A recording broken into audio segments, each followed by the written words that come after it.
याद रखें भैया, जैसे ही उस पत्रिका को नंद बाबा ने हाथ में लिया, गुरु जी को तो आदर से बैठा दिया और आदर से बिठाने के बाद नंद बाबा की आंखों में आंसू आ जाते हैं। सोचने लगे, बारे भोजराज, तूने मेरे पुत्रों को मरवाने में कोई कसर नहीं छोड़ी। जो भी एक कसर बची थी आज उसे तूने फिर पूरा कर लिया। याद रखना भैया, आज भगवान कन्हैया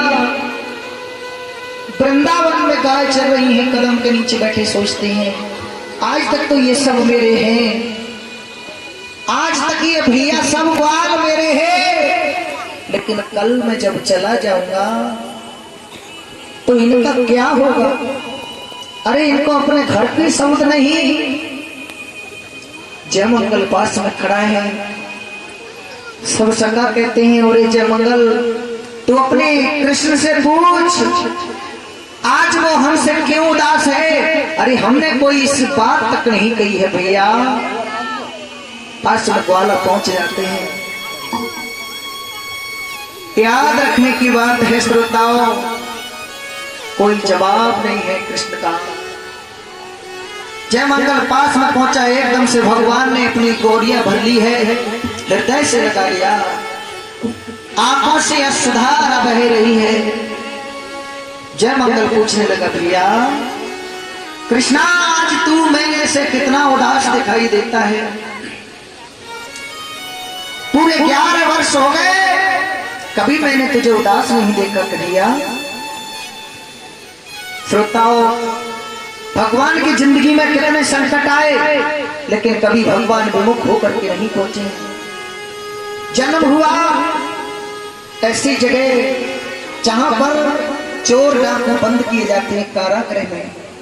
मेरे गोविंद को जन्म होने के बाद वसुदेव जी गोकुल में पहुंचाए हैं। माँ यशोदा ने नंद के यहाँ परिवर्ष की और नंद के यहाँ पाल करके बड़ा किया। 6 दिन के हुए पूतना मारने को आ जाती है। पूतना के बाद में सकासुर आया, त्रावृत आया, प्रतासुर आया, सब राक्षसों से संघर्ष करते रहे, कभी विमुख होकर के उदास नहीं होते मेरे कन्हैया। लेकिन आज जब बिछड़ने की बारी आई है, आंखों से आंसू गिर रहे हैं, रोके नहीं रुकते हैं। जयमंगल पास में खड़ा है, पूछता है निश्याम आज तक हमने तेरे साथ में जो भी बर्ताव किया एक भैया के नाते किया था, हमको माफ कर दो, हमने कोई गलत शब्द बोल दिया हो। एक दूसरे के पास में सभी ग्वाला खड़े हैं। गायें चरना छोड़ देती हैं, बछड़े भी ऊपर को देखते हैं, आंखों से नीर बहता है। श्रोता, जयमंगल से भगवान ने एक ही प्रश्न किया, हे भैया एक बात बताओ, अगर हमको तुमको किसी कारण बिछुड़ना हुआ तो कैसे रहोगे। इतना शब्द सुन करके एकदम से जयमंगल फूट फूट कर रोने लगा, आंसू बह रहे हैं। कहने लगा, भैया शुभ शुभ कहो, अचूक बातें मत करो कन्हैया। जिस दिन से मैं तुम्हारे साथ आया हूँ मेरे लिए अपने घर की सुध नहीं थी। अरे सुबह को आता, शाम तक तेरे साथ रहता हूँ।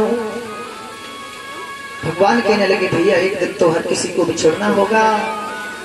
कर्मन से मिलबो भयो, कर्मन से मिलबो भयो, कर्मई सो बिछड़ा, बाबर कर्म समार ले, कोई फेर मिले।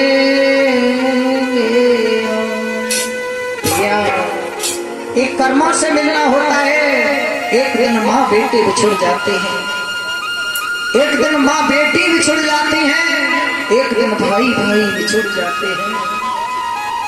श्रोताओं, भगवान समझाते हैं ग्वालों को धीर नहीं बनता है।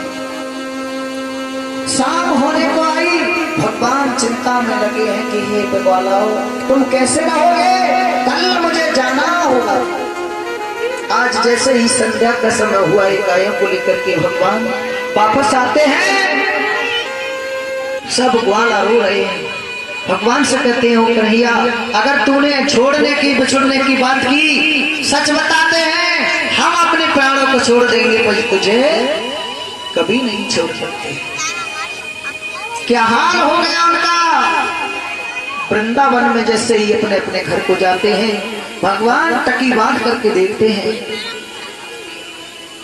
जैसे एक बेटी जिस दिन ससुराल के लिए विदा होती है, वो बेटी अब फूटी फूटी आंखों से देखती है कि आज तक ये घर मेरा, ये परिवार मेरा, हितू रिश्तेदार मेरे, आज सब पराए हो गए